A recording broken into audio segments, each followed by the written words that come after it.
আশ্বিন মাসে এরম রোদ ওরে নাই বর্তমানে রূপকালে দেখতেছি আশ্বিন মাসে এমন রোদ ওঠে কাম কাজ করা যায় না, কোনো জায়গায় যাওয়া যায় না, কোনো কাম কাজ কিছু করা যায় না, রোদে পিঠ পুড়ে যায়। এটা তো রোদ নেই, এটা আল্লাহর বদল নামছে। মানুষ তো বর্তমানে বোঝে না, বেধর্মী গেছে গা, এই জন্য এরকম রোদ সে খেত খোলায়, খেত মেরে মেরেছি না কিছু না। আচ্ছা যাই দিই সাথে বলে দিয়ে যাই দিই, খেত খোলা দিয়ে আসি, কি খবর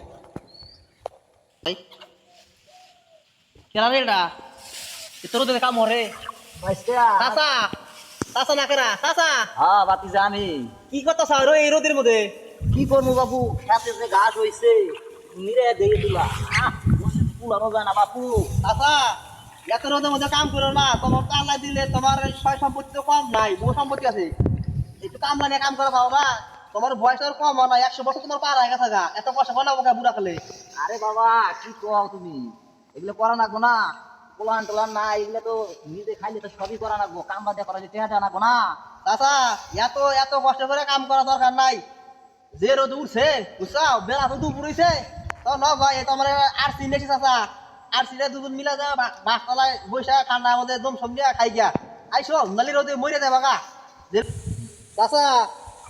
ও চাচা ন যাই গিয়া দম হয়ে গেছে আমার যে আইসো। আরে বাবু আরে এই অল্প তুলা আছে, রোদে তো কুলানো যাইতেছে না, এই জন্য শেষ করে যায়। এই রোদে মধ্যে কাম হলো না, ন যাই আইসো। না বাবা এই জন্য শেষ করে যাও। জমি আমি করছি, আমি জানি কি ঠেলাটা, তুমি জানো। তাই দিয়ে কি আর নিজের জীবন কাজ করে নিজের জীবন শেষ করে দিবা আইসো চাচা। আর জীবন তো শেষ হয়ে গেছে গা, যেদিনকে বিয়ে কবুল কইছি তোমার চাচি গানছি ওই দিনকে তো আমার জীবন শেষ। শেষ হইলো তাও যে ডুবাছে ওই কি জীবন ধরে রাখো আহো চাচা।